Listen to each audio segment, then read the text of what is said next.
தொடர்ந்து அனைத்து இந்திய அண்ணா திராவிட முன்னேற்ற கழகம் நடத்தி கொண்டிருக்கின்ற அனைத்து போராட்டங்களையும் நான் பார்த்துக்கிட்டு தான் இருக்கேன். தொடர்ந்து சட்டசபையில் சென்று மக்கள் பிரச்சனைக்காக குரல் கொடுப்பதற்காக தொடர்ந்து அனைத்து இந்திய அண்ணா திராவிட முன்னேற்ற கழகம் செல்கிறது. ஆனால் மக்கள் பிரச்சனையை சட்டமன்றத்தில் பேச விடாமல் தடுத்து அவர்களை புறக்கணிக்கிற ஒரு நிலையை ஆளும் திமுக அரசு தொடர்ந்து நடத்தி கொண்டிருப்பதை தேசிய முற்போக்கு திராவிட கழகத்தின் சார்பாக நான் வன்மையாக இதை கண்டிக்கிறேன். ஒரு சட்டமன்றம் என்பது எதற்காக?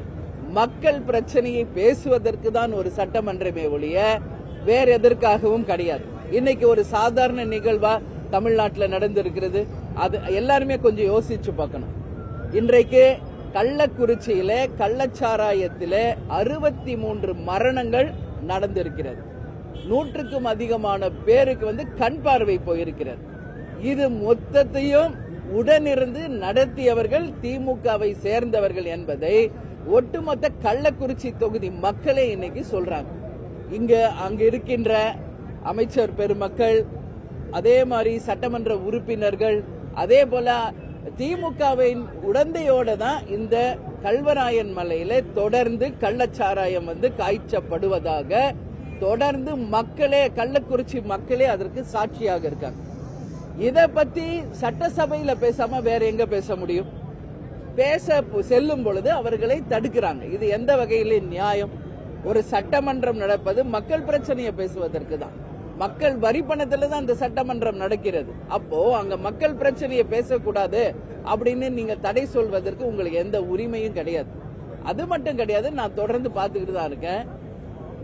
நேற்று பாராளுமன்றத்தில் முதல் முறையாக எதிர்க்கட்சி தலைவராக பதவியேற்ற ராகுல் காந்தி அவர்கள் பேசும் பொழுது முதல் கோரிக்கையை என்ன சொல்றாரு ஸ்பீக்கருக்கு? எதிர்க்கட்சியை பேச நீங்கள் அனுமதிக்க வேண்டும்.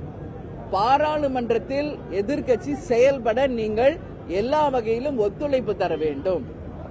ஜனநாயக ரீதியாக எதிர்க்கட்சியினுடைய குரலை நாங்கள் ஓங்கி உழைக்க ஸ்பீக்கர் அவர்கள் எங்களுக்கு உறுதுணையாக இருந்து எங்களுக்கு எல்லா சப்போர்ட்டும் பண்ணணும்னு ராகுல் காந்தி சொல்றாரு. உடனே திமுகவை சேர்ந்த எம்பிக்கள் எல்லாம் என்ன பண்றாங்க? மேஜையை தட்டுறாங்க, கையை தட்டுறாங்க, ஆரவாரம் பண்றாங்க. இப்ப அண்ணன் எடப்பாடியார் என்ன பண்றாரு? எதிர்க்கட்சி தலைவராக தமிழ்நாடுக்காக, தமிழக மக்களின் குரலாக இன்னைக்கு எதிர்க்கட்சி தலைவரா அவர் சட்டமன்றத்தில் பேசணும்ன்றத ஏன் இங்க மட்டும் தடுக்கிறீங்க? அப்போ நாடாளுமன்றம்னா ஒரு நீதி, சட்டமன்றம் என்றால் ஒரு நீதியா? சட்டமன்றத்தில் எதிர்க்கட்சி பேசவே கூடாது என்று குரல் வளையத்தை நசுக்குகின்ற இந்த திமுக அரசு பாராளுமன்றத்தில் மட்டும் எப்படி நீங்க எதிர்க்கட்சியை பேச எல்லா வகையிலையும் நீங்க ஒத்துழைக்கணும்னு எப்படி ராகுல் காந்தி சொல்றாரு? அதுக்கு எப்படி திமுக எம்பிக்கள் கைத்தட்டி ஆரவாரம் பண்றீங்க?